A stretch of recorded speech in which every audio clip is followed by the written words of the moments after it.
Didahi kitobining 5-bobi. O'lim yo'li. O'lim yo'li esa quyidagichadir.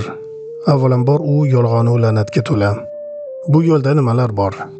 Qotilliklar, zinokorliklar, shahvatli nafslar, bevafolik, o'g'irliklar, butparastlik, sehrgarlik, saharlash, o'g'irlashlar yoki talonchilik, soxta guvohlik qilish, munofiqlik, ikkilanish yoki riyokorlik, hiyla-yu makkorlik, takabburlik, adovat va husumat, o'zboshimchalik, tamagirlik yoki ochko'zlik, so'kinish yoki og'zi buzuq, beodob so'zlaydiganlar, hasad qilish, dag'al so'zlash, manmanlik, shuhratparastlik bor.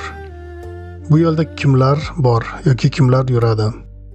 Yaxshilikni quvadiganlar, haqiqatdan nafratlanadiganlar, yolg'onni sevadiganlar, solihlik uchun ajr berilishini tan olmaydiganlar, ezgulikka ham, odil hukmga ham yaqinlashmaydiganlar, yaxshilikka emas, balki yomonlikka diqqat qiladiganlar, kamtarlik va sabr toqat ulardan uzoqda bo'ladiganlar, bekorlikni yaxshi ko'radiganlar, mukofot evaziga harakat qiladiganlar, kambag'alga rahm ko'rsatmaydiganlar, toliqqan uchun mehnat qilmaydiganlar, yaratganni tan olmaydiganlar, bolalarning qotillari, Xudoning yaratgan dunyosini nobud qiluvchilar, muhtojdan yuz o'giradiganlar, mazlumlarni qiynaydiganlar, boylarni oldini oladiganlar, kambag'allarning qonunbuzar hakamlari, barcha ishida gunoh qiladiganlar.